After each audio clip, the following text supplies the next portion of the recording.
Hey there.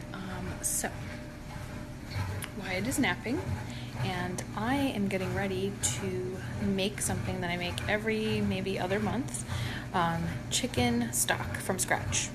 So making chicken stock or chicken broth is really easy as it is, but I have some hacks that make it even easier, and you literally just throw stuff in a pot and that's it.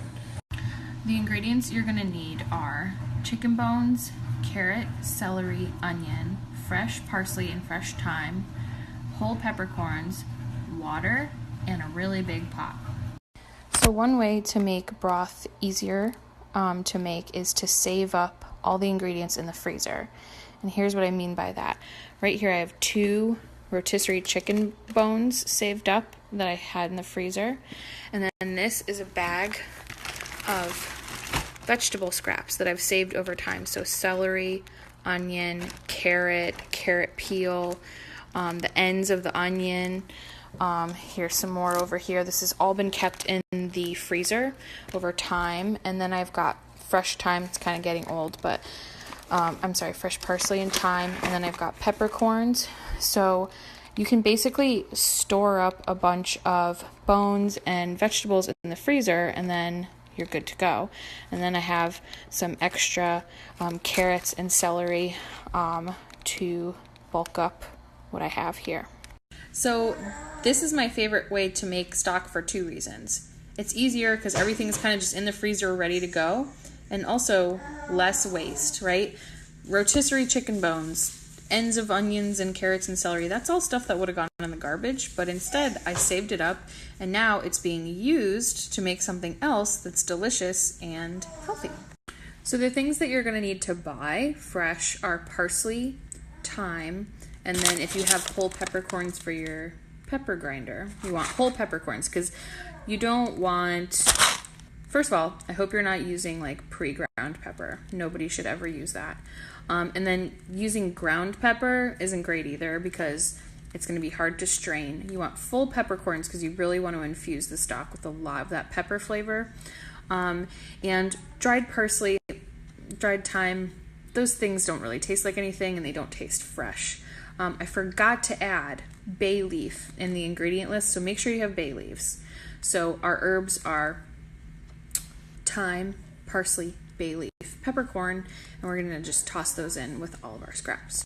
So one more ingredient that's totally optional that I love to add to my chicken stock, and it might gross a couple of people out, so just get ready. Chicken feet. Just going to show you real quick because it's kind of gross. Why do I add chicken feet to my stock? Because chicken feet are like a crazy source of collagen.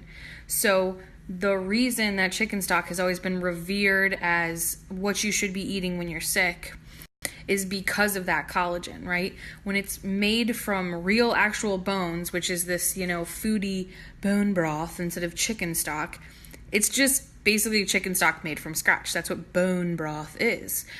So I like to add the chicken feet because when this chicken stock cools, it's going to be like gelatinous and kind of solidified because it's going to have so much collagen in it, and that's going to be coming from these chicken feet, not just the bones. So if you want really gelatinous, collagen fortified, maximum benefits, put the chicken feet in there.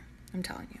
Okay, so here's my pot, and I could actually stand to have a bigger one because this is filled a lot more than I expected.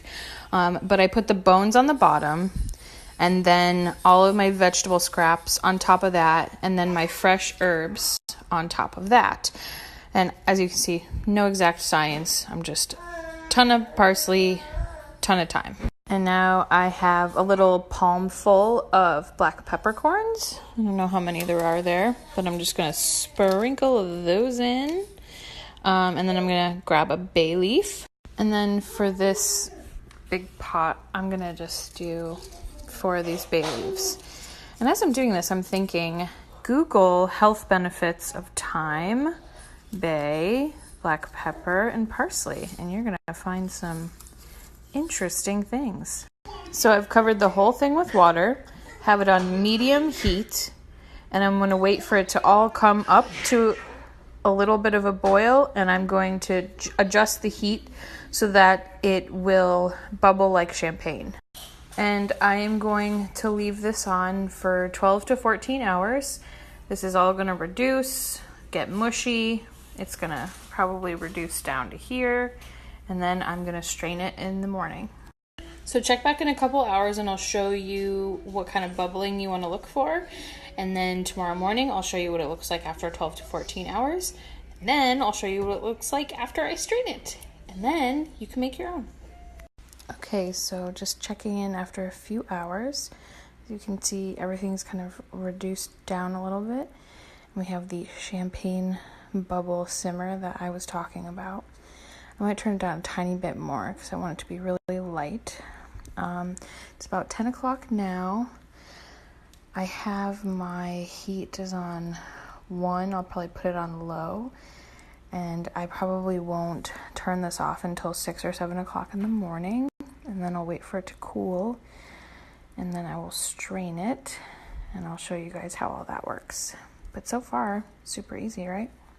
Just go to bed and you'll have chicken stock in the morning. All right, it's been 13 hours. See, those little bubbles are still going. So I'm gonna shut this off and let it cool for a while before I start straining it. Okay, so the stock is not cold, but it's cooler than it was. And I have this right here. This is not a fine mesh strainer, but it is gonna serve the same purpose. It's kind of embarrassing that I don't have a fine mesh strainer, because I probably should, but it's also an example of how you don't need specific equipment to accomplish a certain goal. So this has a fine mesh. What I'm gonna do, so I'm gonna take this, my strainer, we'll just call it, cover this smaller pot, and then I have my spoon here, and I'm gonna start taking out the big chunks of everything, so I can start getting that out of the way of this big pot. And it serves the same purpose, right? Here is the strained stock, just like if I had a fine mesh strainer. So I'm just gonna keep doing that until I get all the bulky stuff out, and then I'm gonna toss all the bulky stuff, all the bones and the vegetables, and then I'm gonna take this pot and pour it over the strainer. But I'm not gonna show you guys all of that.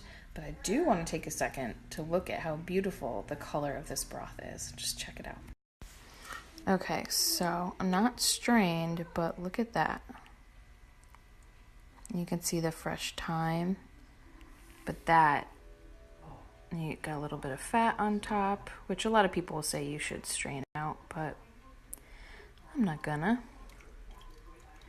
So this is what I wanted, a nice golden, it's golden, it's like liquid gold. And the reason you want such a fine strain is because you want to make sure that all these tiny things come out. I don't want that stuff in my stock. But yeah, just admiring this color. So this is it. I strained it all, and I got 2 big pots of stock. And now I'm gonna let it cool a little bit more, and I'm gonna put one in the fridge and one in the freezer. That's it.